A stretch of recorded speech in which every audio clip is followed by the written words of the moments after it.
The idea of when they started the company was we see the world as a global narrative of the nation. So how do we help everyone? Because if we help everybody, then naturally you live a better life. I mean, that's the idea. Welcome to VTEX Live, the podcast where digital transformation gets a reality check. I am Santiago Naranjo from VTEX, and this is where we break the rules, we write the playbook, and we hear from leaders who are actually getting results. Let's get into it. I am Santiago Naranjo, Chief Revenue Officer of VTEX. I've been working with the company for the last 8 years. Before that, I worked 10 years on retail, like literally physical stores, marketing. I was leading one of the biggest fashion brands in Latam. So I learned a lot to do that. Then I find VTEX trying to do our online operation. We have so much fun together. We connect, move out of that company, create my consultancy company, and then VTEX acquired me, and I became a shareholder. Very nice. A leader of VTEX. And then I'm here. I'm very excited to have you. We're in our second day of VTEX Day, and I just find out that this guy traveled almost 19 hours. How many hours? Roughly about 24 hours from Mumbai. 24 hours from Mumbai to arrive here to this podcast to Sao Paulo. And the most funny part is that yesterday night, very late, like 11 p.m., I was walking through the hotel trying to take a coffee. So I have a boy for today, and he was just there trying to have some food. How you take a 24 hours travel to be here? What inspires you? Why it is not easy. You are a business person that travel a lot. Why you decide to come to Brazil? What are the main reasons you are here? Hey, first of all, thanks for inviting me. I think, first of all, super excited to see the buzz. I mean, once I landed, I heard about VTEX, I guess, from India, but I think I had to see this live. The energy is there, I think, which is really driving all of us. Though I was kind of lost of energy yesterday. I think you're also tired. Thank you. But Spoiler. Thank you so much. It is not normal that people travel from India, Germany. let me answer that question. I probably missed answering it. So I have to, if it is okay, I'll just revise a bit and just go back to my history. Yeah, Can I? Yeah, sure. yeah. This is what we are here. We can do whatever. Don't worry. Sure. So I am born in a city called Calcutta in India. Calcutta. Born. It is during the British rule. It used to be the capital of India. Okay. And then Delhi became capital of India, and it has got a very heritage culture. And one of the famous poet, he was a Nobel winner, Rabindranath Tagore. And I know Sao Paulo, Brazil, a big lover of art, right? Yes. So he was most precedented person. This was during the British rule 200 years ago. And he owned the Nobel as well. So I come from that city, and then I studied outside my city about 24 years back, as much as I remember. And then I think I started traveling around 20. At 20, I was in the UK, did my master's. Wow. Had my first job, started a company in Finland with one of my friend. In Finland? In Finland. Oh. Because he was working at Google. Okay. So naturally, I traveled. It's been 18 years in the industry, but I think I'll just reverse what you said. My first 10 years has been working with SaaS companies. Yeah. In the United States and also in the Europe. So I naturally traveled in the first 10 years. And then I thought, while all these customers are using the SaaS companies, how do I work for them and make that same impact? Then I worked for some leading commerce companies like Tesco in the UK. Huge one. $90 billion. And I was the chief product officer for the first 3 years. And during the COVID time. And that is the peak of the technology on and that COVID possible. yeah. And so naturally, I traveled for all sort of reasons. Could be acquisitions, could be talking to the leading CEOs. So yeah, I mean, I love traveling, but now these days I don't love it so much. And off the record, what I was telling you, I still travel about 2 weeks within a month. So this was a little bit of a challenge at the very last minute. But looking at your invitation and Prakash and others calling it out, it was too tempting. I thought let's take a chance. Thank you. Thanks so much. And I think as a person and maybe some reference, India is though it's a very different culture from Brazil. People are full of energy, and and I see that like in Latam as a whole. Yes, I think there's a lot of people with a lot of culture and excitement, energy. I think we have this. That is a common thing, and I am here. Love it. And I think, yes, India and Latin America, even though we have different political or religion concept, the energy Absolutely. is something that connects us. Absolutely. And when you see a Latin American or an Indian, they always match immediately. Yep. They are or dancing or making business or having fun. But this concept of being close, of the values of the family, the values of how you create connection is very similar between Latin America and India. And one more thing common, football. We are obsessed with football. Yeah. But I think also football creates this sense of a team and passion. Yeah, absolutely. With all the respect to other sports, but also there are a lot of sports that are very individuals oriented. Absolutely. Absolutely. Football, you need 21 to have 11, and it's not only one champion, it's a team. Right. And normally you follow that team because your mother or your father bring it to the family, so you end up being a follower of a specific team for family values, not even for how they play. It's more about this concept. Yeah, I agree with you. So let me start with the travel part. Sure. Both of us travel 2 or 3 weeks per month, and it's not an easy trade-off. Sometimes people will say, oh, that is amazing. That is beautiful. You are able to know the world and people pay you for that. That is the most amazing job in the world. Let me start so you can feel comfortable. That is bullshit. When you are working and you are out all the time, it is not tourism. You are not on holidays. You are working normally 20 to 19 hours per day with different cultures, different challenges, different people. You need to maintain the things in your house, in your country, operating plus. You need to deliver for the thing that you travel. Mhm. And people don't recognize also the families of these executives suffer a lot. Yeah. I always have conversation with my wife, and normally she miss me. And sometimes our kids, our friends can miss us. But also, let's don't complain too much, because also in a way, I like it. I also in a way, I love it, because it's how we can conquer the world, can know new cultures, can literally prove ourselves that we can do business around the world and don't need to be only the Germans or UK or the gringos to be the ones to manage the world. I think there are a lot of countries and people out there that can do it, and also that drive me. Right. So now I put some energy on the table. Share me your opinion about how you see it, how you manage this.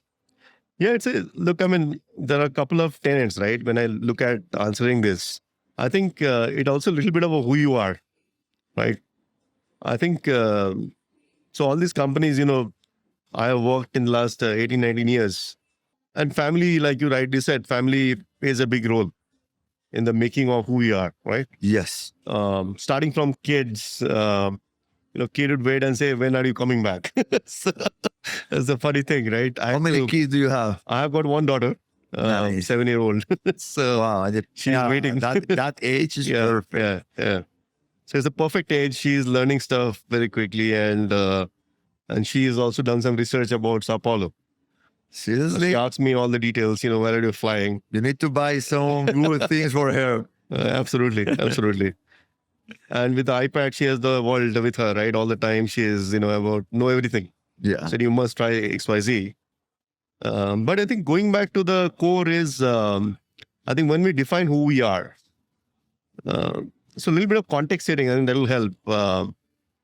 I think, see, I have made a choice in my life that, and it's a choice by your own self, right? Number one is wherever I lead, whatever I lead, put the user first. Within your region, just knowing about your user, I think it could be very tempting, but it doesn't give you the global perspective. And so the area I lead within Tata Group, at least my portfolio is about $10 billion commerce portfolio, starting from quick commerce, luxury, electronics, right? All the leading luxury brands, about 5,500 brands we sell within the ecosystem. I think having a global perspective is very important. So travels teach me that. The culture and the get to meet people, like you rightly said, even though it's a 19-20 hours, maybe 5% of the time I feel like I'm working, to be very honest with you. But the rest of the time I don't feel like working. That is interesting. I think it also goes back to who you are, because once you put your purpose, then you know who you are, and then, it's not work. It's like, Yes. like the game, like a game of football, you're playing the game. They're playing the game. And you're training yourself, right? So I think we need to train ourselves, and you need to build a team, you need to build the technology, you need to build the technology for the right user at the right time. And I always feel emerging economies are very similar on construct, right? Maybe different by culture, but if you look at the trends in Latin versus trends in Asia, the growth rate very similar. It's moving at a very different pace, right? And but a lot of common things are happening around the world, right? Because everybody have the magnitude of all the devices, technology is available with everyone. So what used to happen 30 years ago, now it is happening in 12 months, 5 months, 6 months. So I think these travels give us a lot of perspective, right? So that's one dimension. Second is, you getting to understand what others are doing and then how they're solving it. I think that is also key, because the same solution may not be applicable in some countries, some markets. So I think having that empathy, travels open up that for you. And I think the more people you meet, you understand, generally people are helpful. I like to think that, right? And Love it. And I think, look, Tata Group itself is a large opportunity. It sells everything from steels to technology to power, chemical, anything, you name it. Jaguar, Land Rover, all these companies it owns. Yeah. At $160 billion. So I'm sure there are executives which are like myself, who are also traveling. Yeah, I mean, as long as I don't feel overwhelmed, I am enjoy it. So, yeah, and also one of the core final point is we put 62% of our profit to non-profit every year as a group. Yeah. How much? 62% of our profit goes into non-profit as a Tata Group. Wow. And we have been doing this for the last 100 years. So Tata Group started in 1980. Let's repeat it again. That is not normal. So it started in 1918 as a steel company. Yes. In India. Then as a, now it is even in talks to make fighter aircraft with Lockheed Martin and in India. Yes. So, and then they have presence in 100 countries, I think, including Brazil. Quite a few offices for TCS, Tata Consultancy Service, which is again a Tata's arm, $25-30 billion units. So I think it's very diverse culture, 110 nationalities work here. So I think once you travel and you meet these teams, that gives you so much energy. And I have taken so much time to explain you. One of my, very close friend. Yes. He used to compare me that how do you get this energy? I mean, I can see you got so much energy having coming. I was worried that I'm hoping I can at least try to match yours, close to yours, so that yesterday I was a little bit jet lagged. But when I look at the whole non-profit, contribution in Tata globally, Yes. and it is not a 1 year, say, 2 year thing. It's 100 years they're doing it. It gives a lot of drive, right? So I think that is the purpose. Yeah. Wow. But I heard a lot about Tata Group in the past. Right. As I say, I believe that you are running the world. We admire you and your team and your company, even though we didn't know this non-profit approach. That is purpose. That is how I can even understand how people are also so motivated to be close to Tata Group. Right.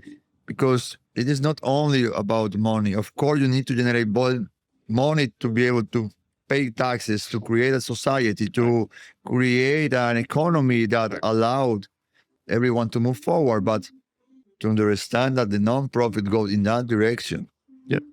is something that all leaders should evaluate. Because I can see, for example, cities like Silicon Valley, like San Francisco, that they did hundreds of billions of dollars. Right.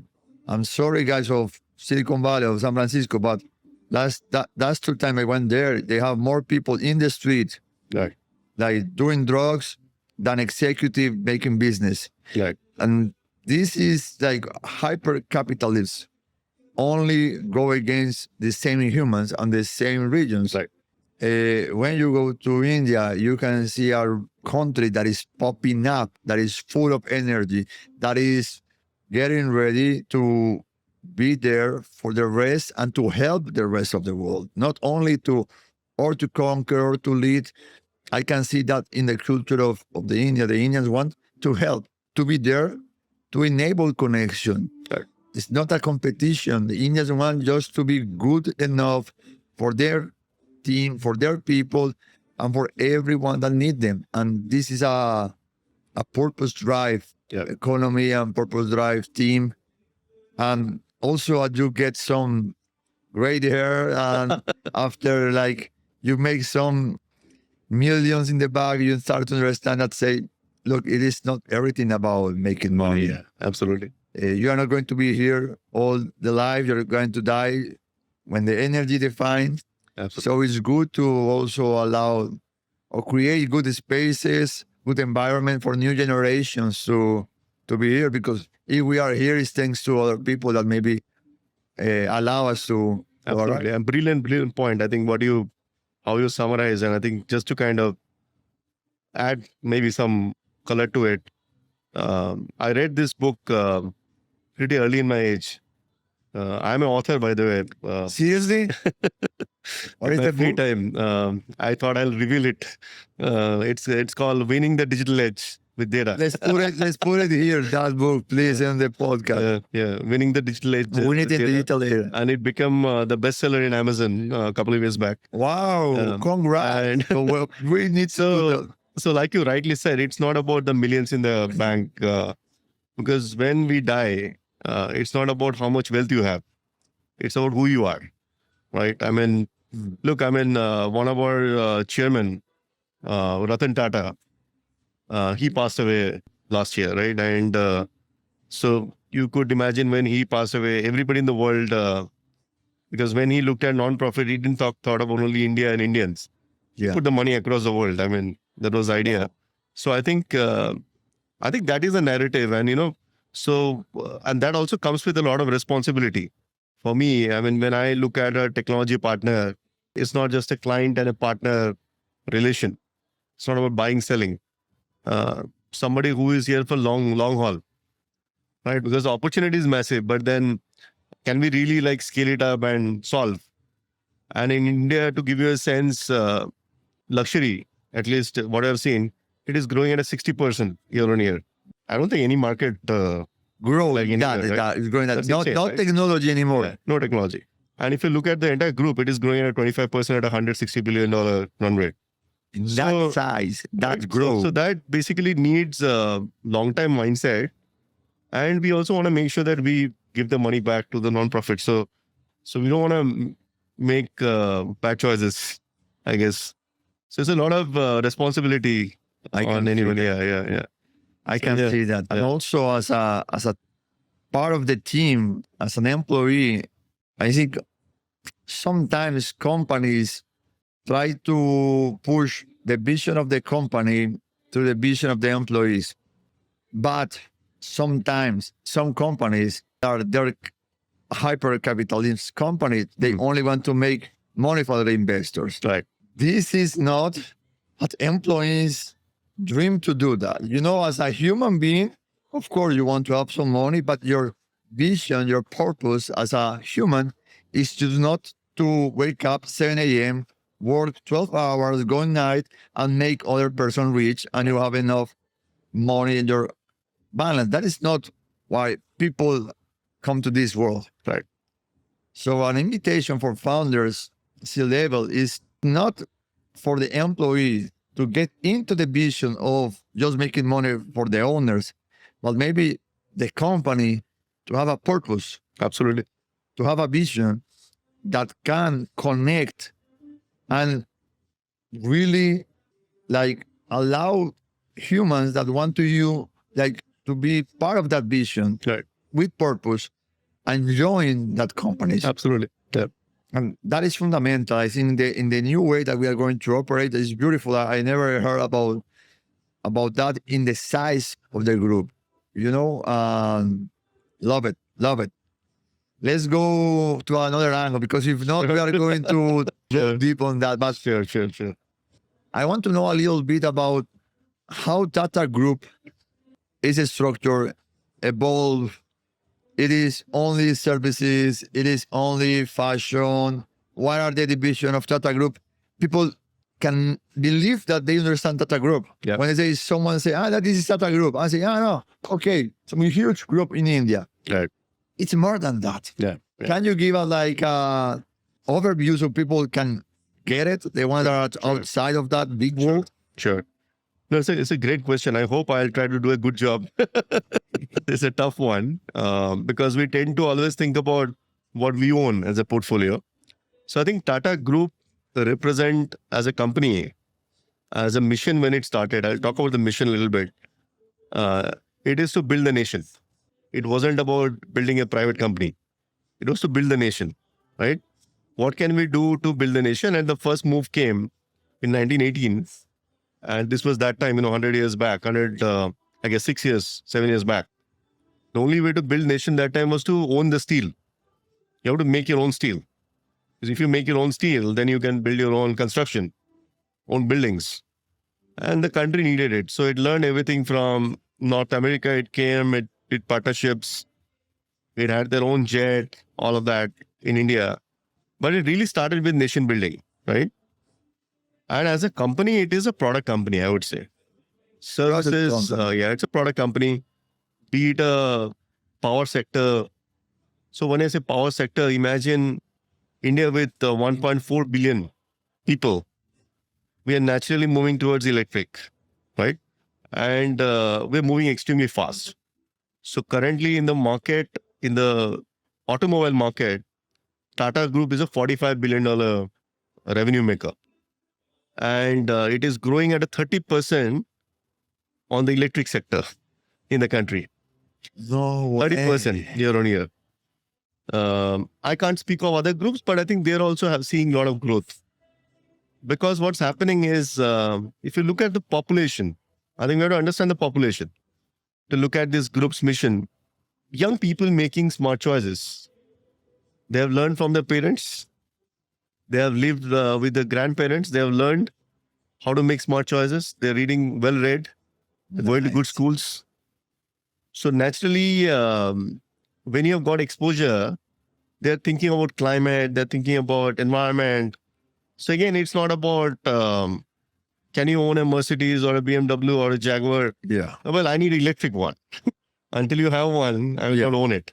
It's about conscious. So I think Tata Group, when I say nation building, it's the biggest shot of the horizontal. If you drive it, then everything you need to do, you do it right for the nation and for the bigger nation.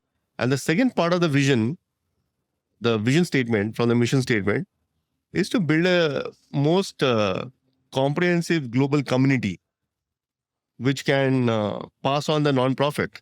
But just because, we contribute a lot of money on non-profit, we are serious in business. So we move at a very fast pace. All of that is, fast and frugal, very agile. None of our bosses allow us to move slow. So I'll just now take a maybe step down and focus on the commerce part. So within the commerce ecosystem, we got quick commerce, electronics, luxury, fast fashion.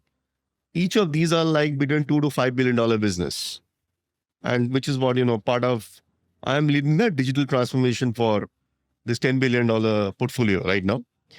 And here the mission is to build a context-aware, intelligent, personalized experience for the customer. Okay. Right. And then that's the short of the mission, what we are after.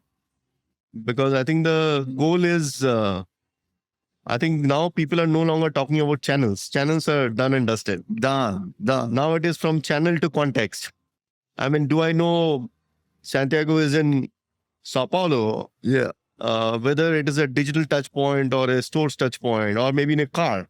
Yeah. Because, we hold the cars ecosystem too. I mean, you can buy it from there, right? I mean, you can acquire from anywhere. I mean, that's the distribution. And funny enough, we have done a recent deal with Mercedes in India. So, Seriously? yeah. And some of our luxury products are sitting in Mercedes in the car and also Mercedes luxury portfolios. I mean, Yes. the people who are fan of Mercedes, they're sitting in our Tata Click luxury marketplace. So what I'm trying to say that while nation building is the mission, but each part of the conglomerate have their own vision. Nation building is the vision. Yeah.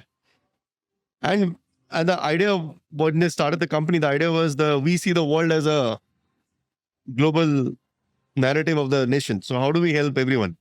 Because if you help everybody, then, naturally you live a better life. I mean, that's the idea. And I love it. And let me ask you a challenge, a difficult question to answer. Sure. Because in VTEX, we have more than 1,000 people, 43 countries, and we operate in diverse environments. Sure. We are rooted in Brazil, then we grow to Latam, and now we are selling around the world. Sure. And it's always this concept of, are we Brazilian, are we Latin American, are we a global company? Because, of course, for our employees and clients in Brazil, we want to sound American and they want to feel it empowered.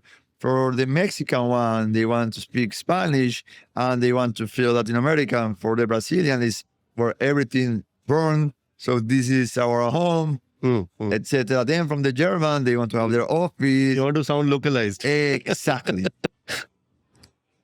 But sometimes you can get lost on that travel because then you end up the core team not feeling as important because it is all over the world. Yeah. And sometimes all over the world cannot feel that so localized that you end up in the middle gray area that is no accountability, no ownership. And then you have like marketing teams or HR teams saying, no, we are a global diverse company. And that ends up being no one's company. Right. But the concept of that you are bringing, we build for the nation as an Indian company, and is also this proud. How you balance this of going global but maintain your core values from India? It's a great question. I mean, and you asked me a couple of questions. So we have a workforce about 1 million workforce, right? Wow. 1 million people. I mean, it's understandable because of the size. I will maybe take a small example of a different company I used to work for in the US called Red Hat. Yes. It's an operating system. Yes. I will not talk about exactly the nature of work. I've done something with Docker and all that that time when it was just getting started, and been part of the acquisition. But what I've seen is, they were like 3,000 people, and when I left the company, it has 12,000 people. and IBM acquired it for $36 billion when I left. Wow. And I had a important part in that building the product. I mean, I was not part of the acquisition. I was learning stuff. And what I've learned, Santiago, is the culture is the most important piece. What culture you build yourself as a company. And why I'm using that as an example, that there are different companies with their uniqueness. And this generation believe in genuinity. I mean, you want people to be like genuine, right? So I think you need to have your own identity as a company. Yeah. From where you're coming from, instead of bring to localized. But as long as, you are able to give importance to your customers and client in that market, I think it's our level. It is all about strategy and interest. I mean, in that market, whichever market you are in. And I think the world is an open place. I mean, everybody speaks a common language. I call it a language of business, which is not a language of any nation. It's a language of business, which is pretty uniform, right? Yeah. And it works. And if at a strategic level, if there is alignment, it works. And I have seen why I'm using that. Red Hat was born in Raleigh in North Carolina. Mm-hmm. But when I started, I made my first exit as a founder from my previous. I did my first company after my college. Nice. I didn't want to work for anyone. I said, I just built a company. What was about that company? Let me know. It was a EdTech company, and it did sell this to Pearson. Wow. And I ran it for 5 years and then joined Red Hat. And the first day I walk in, they were doing my onboarding. Yeah. And it has a Mahatma Gandhi's picture. Okay. I was like, what? This is a US company. I mean, are you guys serious? Or I thought they're localizing it for me. Seriously. I mean, that's why I gave the example. And sometimes you can feel even worse because then it's like, is this a game? What is happening here? Exactly. Yeah. And it says, your voice matters. And it says meritocracy. So see, both the things are very unique. So it talks about, if you got the right merit and you can fight for yourself, and this place is yours, right? So every voice matters. And I was operating from Boston for about 5-6 years. And I could see like all kind of nationality, and the company has outgrown its number. And it was able to focus on India, Latam, and all the other emerging markets. And that's why I wanted to give that example, though it's not from Tata Group. So I think that belief then started that if your culture is very strong, no matter where you come from, yes, if you can put it across of course, you still need to have the regional leaders and you need somebody to build and share that narrative. I think that's very important, because who is going to, let's say, pass this message to India? If, as an example, yes, for someone like VTEX, my assumption is you are a good technology platform, you do XYZ. Similarly, other platforms are also doing similar things. But I think sharing the core is very important, because people don't buy technology at this level. I mean, technology is one part, but I think they're making a strategic investment. So do they understand that your culture they can work with? I think that is very important. Yeah. So I would say culture is most important. And in that culture, I think I meant one thing earlier, that my boss or my chairman, whom I report to in the board, he's the chairman of Tata Group. I mean, yeah, he will not cut corners about asking of, so he will be like, Suman, though we put money on non-profit, we need it now and yesterday. Yeah. So naturally, I think partnering with companies who also understand what is the velocity and agility means, right? It's very important, because the market dynamics are constantly changing. So I think these things, I think, matters. I mean, end of the day, and look, I mean, people are sensible. I think having too localized, I'll not take another company's name, but I think that there's the largest CRM company in the planet. They have done it localized. Wow. I'm sure around the world. Yes. And not many is able to understand. I mean, because once you move from product to just doing localization, people get it. I think people I would leave it immediately. there. I would leave it there. Yeah. One question. It is not obvious for people to arrive to your position right now. Are you agree? So it's a lot of Indians that will dream to have your life. You're able to travel. You're able to go to UK, United States, to for a founder. Now you manage one of the biggest group in India and in the world. Yes. So you are a reference for this young talent in all over the world, but I think also for the Indians. Can you share some words for them, or so advices to them, the ones that are trying to enter to university, that are trying to find a job, that are trying to, to hustle, Right. and you already make it. You are there. Can you share something? Again, it's a big question. I will try to share with full responsibility. Look, I think Sorry. I have to say, I am fortunate and lucky. I think, like you rightly said, there are billions, at least a billion plus Indians, right? Yeah. And I think I'm lucky and to be here, right? Little bit of luck is definitely there. But I want to also pass this to all the young generation. I believe in luck is created. You have to make your own luck, right? Yeah. So luck only comes to you when you believe and you're able to clearly understand your purpose. I think when I started the conversation, I said this, who you are is very important. The sooner you recognize, you will be always working towards it. And it is not about a position at all. Or it's not about being an executive of XYZ group. Because, I've done it for now 4 or 5 companies. So my view is that once you're clear, then, clarity is kind. I think you would understand that. You have some. Now I know why you get a bestsellers book. You have some, sentences that are full of knowledge. That, yeah. So this sentence, if I pick it up, and I know I like to share this with the young people. I see a lot of generation, right? Young generation sometimes get very impatient about, they want quick things very quickly. And what I've learned is that once you stop chasing and start enjoying, things will come to you. So this clarity is kind. I worked for Cisco, by the way, for a bit, as the director of engineering and product in Bay Area for a bit. Yeah. And one of my boss, he was getting retired.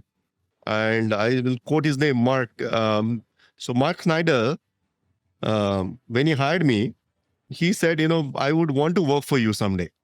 I said, are you kidding? What is this? What? And then he said, because I learned that when you talk to people, it's a lot of clarity over chaos. So I like to learn that. And when I retire, I might join back Cisco, as a consultant or something. Yeah. And you'll not believe it. During our tenure, he actually worked for me. Seriously? So I never wanted him to work for me. But he ended up working for me. And he actually taught me this sentence. Actually, the credit goes to him. Clarity over chaos. And I turned this into clarity. His kindness. It's kind. I think the young people really deserve that. So I think if I have to build it into 3 tenets, I think don't be impatient. I think that's important. Have a clear purpose, and you cannot get to the purpose immediately. You need to work on it. Love it. Right. And then the third is probably, you should start enjoying and stop chasing. I think these 3 is my tenets. Yeah. I think that is valuable advices for young talent, but also for myself. I love, and for any professional or founder around the world. Thank you so much for being here. Appreciate a lot. Share your knowledge, your experience. We are going to have a blast. Hope that we can work together this 1 million of square feet that we have in the expo. Sure. Let's have fun. Let's make some connection, and be happy to have you here in our podcast. Fortunate to be here. And thanks a lot, Santiago. Really appreciate it. Yeah.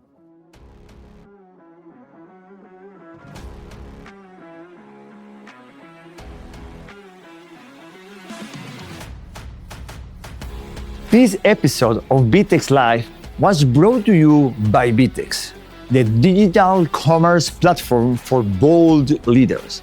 Head to VTEX.com to see how we help businesses scale fast, flex smart, and lead the AI-powered future of commerce. If you like it, what you hear, follow the show on Apple, Spotify, or wherever you listen. Because in this space, speed isn't a luxury, it is your edge.